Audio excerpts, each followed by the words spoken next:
बैकुंठी चौदस की कहानी। एक बुढ़िया थी, उसने छोटी सी बछड़ी पाल रखी थी। उसका नाम उर्नी कपूर्णी था। बुढ़िया कार्तिक नहा रही थी तो सोचा कि कार्तिक में गंगा स्नान कराऊं। यह सोचकर गंगा स्नान करने चली गई और बछड़ी के लिए चारा पानी रख गई। अब बछड़ी ने चारा खाया और पानी पिया, लेकिन उसका रस्सी से पांव उलझा और वह पानी के कुंडे में गिर गई। वह पानी में तड़पती रही और अगले दिन उसने दिन व रात को ना तो चारा खाया और ना ही पानी पिया और उसमें पड़ी रही। उसी दिन बैकुंठी चौदस थी। अब बुढ़िया उसी दिन रात को गंगा स्नान करके वापस आई तो देखा कि बछड़ी अंतिम श्वास ले रही है। आते ही उसने बछड़ी को पानी से बाहर निकाला और उसको वस्त्र ओढ़ाया। थोड़ी देर में बछड़ी मर गई। बुढ़िया बहुत दुखी हुई कि मेरी गलती से ये बछड़ी मर गई। वह पछता रही थी और सोच रही थी कि मैंने रस्सी ढंग से नहीं बांधी होगी। यह सोचती हुई रात को सो गई।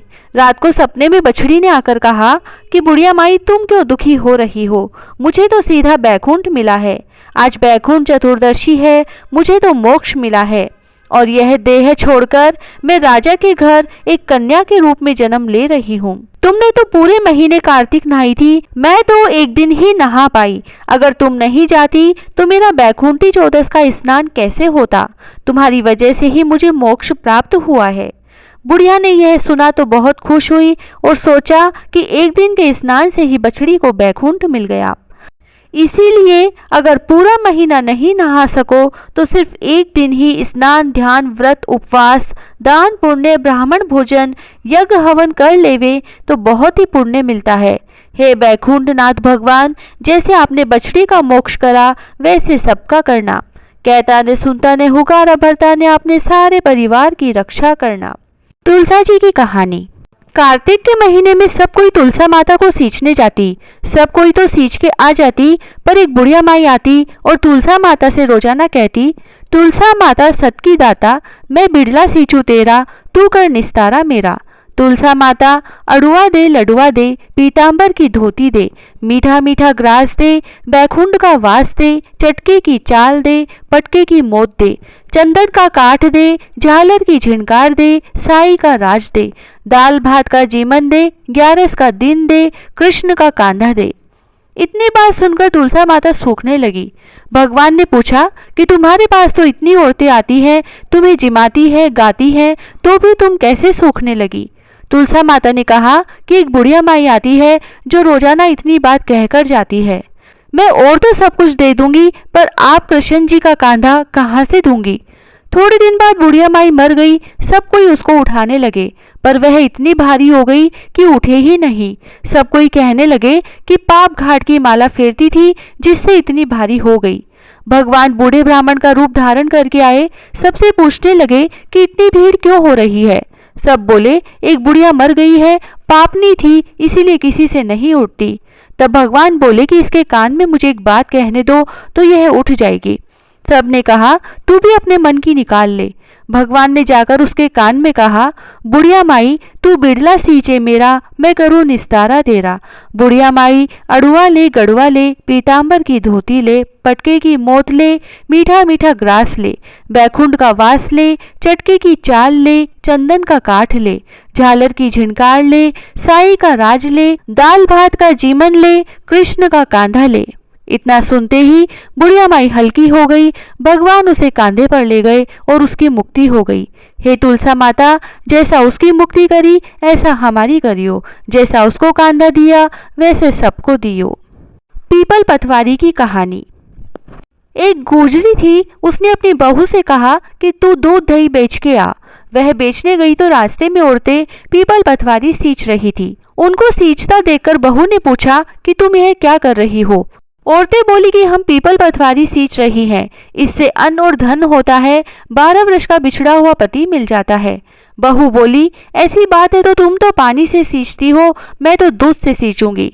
अब तो गुजरी बहू रोजाना दूध दही बेचने ही नहीं जाती, वह रोजाना दूध तो पीपल में और दही पतवारी में सींचती। सास दूध दही का दाम मांगती तो कह देती कि महीना पूरा हो जाने पर दे दूंगी। कार्तिक का महीना पूरा हो गया, पूनम का दिन आया। बहू पीपल पतवारी के पास जाकर बैठ गई। पटवारी ने पूछा कि तू मेरे पास क्यों बैठ गई? तब बहू बोली कि सासू दूध दही का दाम मांगेगी। पीपल पटवारी बोली कि मेरे पास क्या दाम रखा है, ये भरा डिंडा पान पतूरा है, इसको ले जा। बहू ने वही ले जाकर कोठरी में रख दिया और डर के मारे कपड़ा ओढ़कर सो गई। सासू बोली कि बहू पैसे ला। बहू बोली कि कोठरी में रखा है। सासू ने कोठरी खोल के देखी तो हीरा मोती जगमगा रहे हैं। सासू बोली कि बहू इतना धन कहाँ से लाई? बहू ने आकर देखा तो सच्ची में ही धन भरा हुआ है। बहू ने सासू को सारी बात बता दी। सास ने कहा कि अब की कार्तिक में मैं भी पटवारी सींचूंगी।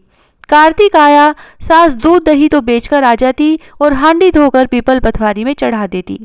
आकर बहू से कहती कि मेरे से दाम मांग। तब बहू कहती, सासू जी कोई बहू भी दाम मांगती है क्या? पर सासू कहती कि तू मांग। बहू बोली कि सासू जी पैसे लाओ, तो वह पीपल पटवारी के पास जाकर बैठ गई। पीपल पटवारी ने सासू को भी पान पतूरा भरा डिंडा दे दिया। उसने वही ले जाकर कोठरी में रख दिया। बहू ने खोलकर देखा तो उसमें कीड़े मकोड़े बिलबिला रहे हैं। बहू ने कहा, सासू जी यह क्या है? तब सास ने आकर देखा और बोलने लगी कि पीपल पटवारी तो बड़ी दोगली पटपीटन है, इसको तो धन दिया और मुझको कीड़ा मकोड़ा दिया। तब सब कोई बोलने लगे कि बहू तो सत की भूखी सींचे थी, तुम धन की भूखी सींची। हे पटवारी माता, जैसा बहू को दिया वैसा सबको देना, जैसा सास को दिया वैसा किसी को मत देना। लपसी तपसी की कहानी। एक लपसी था, एक तपसी था। तपसी तो भगवान की तपस्या करता। लपसी रोजाना 1.25 सेर का हलवा बनाकर भगवान को भोग लगाकर टाली हिलाकर जीम लेता। एक दिन दोनों में झगड़ा हो गया। लपसी बोला मैं बड़ा, तपसी बोला मैं बड़ा, क्योंकि मैं भगवान की तपस्या करता हूँ। नारद जी बोले कि तुम्हारा फैसला मैं करूँगा। दूसरे दिन तपसी नहाकर आने लगा तो नारद जी ने 1.25 करोड़ का मुंदड़ा तपसी के आगे गिरा दिया। उसने आंख खोलकर देखा तो मुंदड़ा पड़ा था। उसने उठाकर पैर के नीचे दबा लिया और तपस्या करने लगा। उधर लपसी ने 1.25 सेर का हलवा बनाकर भगवान को भोग लगाकर टाली हिलाकर जीम लिया। इतने में नारद जी आए और दोनों को अपने पास बैठाया। दोनों पूछने लगे कि कौन बड़ा है। नारद जी ने तपसी से कहा कि अपना पांव हटा। पांव हटाते ही मुंदड़ा निकला। तब नारद जी बोले कि मुंदड़ा चुराने से तेरी तपस्या भंग हो गई है, इसीलिए लपसी बड़ा है। तपसी कहने लगा कि मुझे मेरी तपस्या का फल कैसे मिलेगा?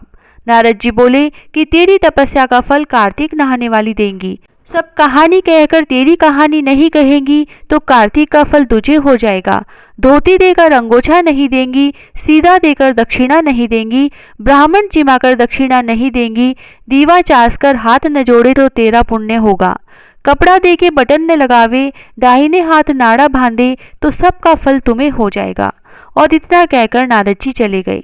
लपसी को फल लपसी ने हो जो, तपसी को फल तपसी ने हो जो, माँ की कथा कहानी को फल माँ ने हो जो।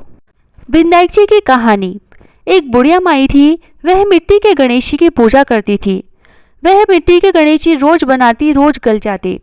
सामने एक सेठ का मकान बन रहा था तो वह वहां जाकर बोली कि पत्थर का गणेश बना दो। मिस्त्री बोले, जितने में हम तेरा पत्थर का गणेश गढ़ेंगे उतने में अपनी दीवार न चीनेंगे। बुढ़िया बोली कि राम करे तुम्हारी दीवार टेढ़ी हो जाए। अब उनकी दीवार टेढ़ी हो गई। वो बनावे और ढा देवे, बनावे और ढा देवे। इस तरह करते करते शाम हो गई। शाम को सेठ आया और उसने कहा, आज कुछ भी काम नहीं किया। तो मिस्त्री कहने लगे कि एक बुढ़िया आई थी, वो कह रही थी कि मेरा पत्थर का गणेश गढ़ दो। हमने नहीं गढ़ा तो उसने कहा कि तुम्हारी दीवार टेढ़ी हो जाए, जब से दीवार सीधी ही नहीं बन रही। सेठ ने बुढ़िया को बुलवाया और कहा कि हम तुझे सोने का गणेश मढ़ देंगे, हमारी दीवार सीधी कर दो। सेठ ने बुढ़िया को सोने का गणेश मंडवा दिया और सेठ जी की दीवार सीधी हो गई। हे विनायक जी महाराज, जैसे सेठ की दीवार सीधी करी वैसे सबकी करना। कहता न सुनता न हुकारा भरता ने सारे परिवार की रक्षा करना। हे कार्तिक महाराज, सबकी मनोकामनाएं पूरी करना, सबकी रक्षा करना। जय श्री राधे।